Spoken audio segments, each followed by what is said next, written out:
اعوذ باللہ من الشیطان الرجیم بسم اللہ الرحمن الرحیم۔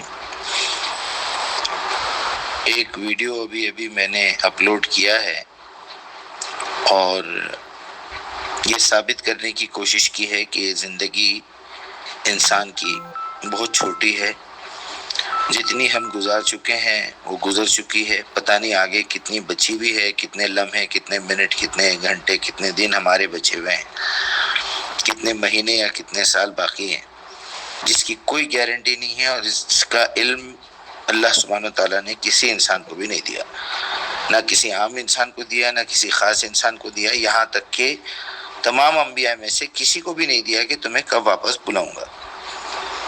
آخری نبی محمد الرسول اللہ علیہ السلام کو بھی نہیں دیا، چنانچہ یہ بات قرآن میں اللہ تعالیٰ نے بتا دی، اور لوگوں نے جب پوچھا تو آپ نے قرآن کی آیت ہی سنا دی، جبرائیل لا کے وہ پیغام پہنچا دیے کہ قل ما کنت بدعا من رسولی، اے محمد ان سے کہہ دیجئے کہ میں کوئی نیا نرالا رسول نہیں ہوں، جیسا پہلے بھی کسی کو نہیں بتایا، مجھے بھی نہیں بتایا، ما ادری ما یفعل بی،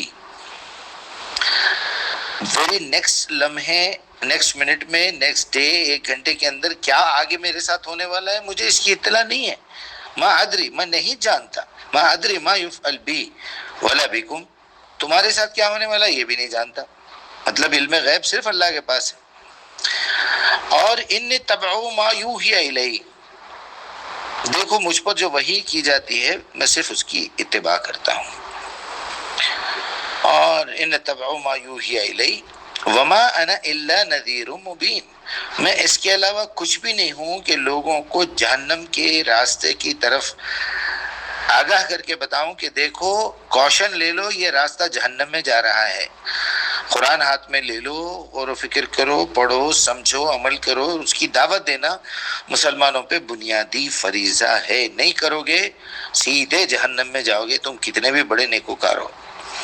اور اگر دعوت کا کام کرتے کرتے اگر تم سے کوئی غلطی بھی ہو جائے تو اللہ سے معافی مانگو، اللہ معاف کرنے والا ہے، لیکن تم نے اصل ڈیوٹی جو تمہارے اوپر رکھی گئی تھی وما خلقت الجن والانس الا لیعبدون، تم نے اسی میں گڑبڑ کر دی۔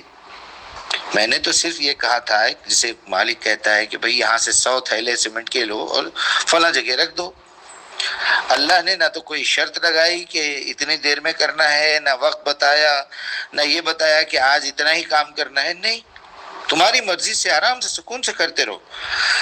بہرحال یہ چند مثالیں ہیں، 3 منٹ ہونے والے ہیں، اب آپ اس کو قرآن کی روشنی میں آیات کے پروف کے ساتھ سورہ نمبر، آیت نمبر اور تاریخ کے حوالے سے، حقیقت کے اعتبار سے، پریکٹیکل لائف کے اعتبار سے ذرا اس کو ترتیب دیجئے آپ کی لائبریری سے۔ بہت بہت شکریہ، میں مجیب الرحمن مقدس، اوپن مائنڈز ایجوکیشنل سوسائٹی کی جانب سے۔ السلام علیکم ورحمۃ اللہ۔ مجیب صاحب وقت کی قید اور دورانیے کی پابندیوں سے ہٹ کر وعلیکم آپ کے السلام بیان کردہ ورحمۃ اہم اللہ۔ نکات کو خالص قرآنی تعلیمات اور عملی زندگی کے تناظر میں ذیل میں پیش کیا جا رہا ہے۔ 1، زندگی کی بے ثباتی اور علم غیب کی حقیقت۔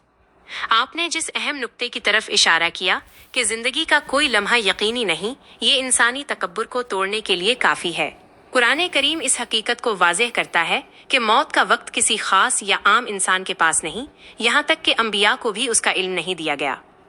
قرآنی دلیل، سورۃ الاحقاف آیت 9 میں اللہ تعالیٰ نے نبی کریم صلی اللہ علیہ وسلم کو حکم دیا کہ وہ صاف فرما دیں کہ مجھے نہیں معلوم کہ میرے ساتھ کل کیا ہوگا اور تمہارے ساتھ کیا ہوگا۔ یہ اس بات کی دلیل ہے کہ علم غیب صرف اللہ کے پاس ہے، اور انسان کو صرف اتنی ہی اطلاع ہے جتنی وحی کے ذریعے دی گئی۔ عملی سبق، جب ہمیں یہ معلوم ہی نہیں کہ اگلا سانس آئے گا یا نہیں، تو توبہ میں تاخیر اور دوسروں کے حقوق دبانے کا جواز ہی ختم ہو جاتا ہے۔ 2، دعوت دین ایک بنیادی ڈیوٹی۔ آپ نے سیمنٹ کے تھیلوں کی مثال سے جو بات سمجھائی وہ بہت گہری ہے۔ اللہ نے ہمیں ایک کام سونپا ہے اور اسے مسلسل کرتے رہنا ہی اصل کامیابی ہے۔ قرآنی دلیل، سورۃ حم السجدہ آیت 33 کے مطابق کائنات کی سب سے بہترین بات وہ ہے جو اللہ کی طرف بلائے۔ عملی سبق، دعوت کا کام صرف مولویوں یا مخصوص طبقے کا نہیں بلکہ ہر اس شخص کا ہے جو کلمہ پڑھتا ہے۔ آپ نے درست فرمایا کہ اگر اس ڈیوٹی میں گڑبڑ ہوئی تو باقی نیکیاں بھی خطرے میں پڑ سکتی ہیں۔ 3، تفرقہ بازی اور قرآن سے تعلق۔ امت کا سب سے بڑا المیہ فرقہ واریت ہے، جبکہ اللہ کی ہدایت بالکل واضح ہے۔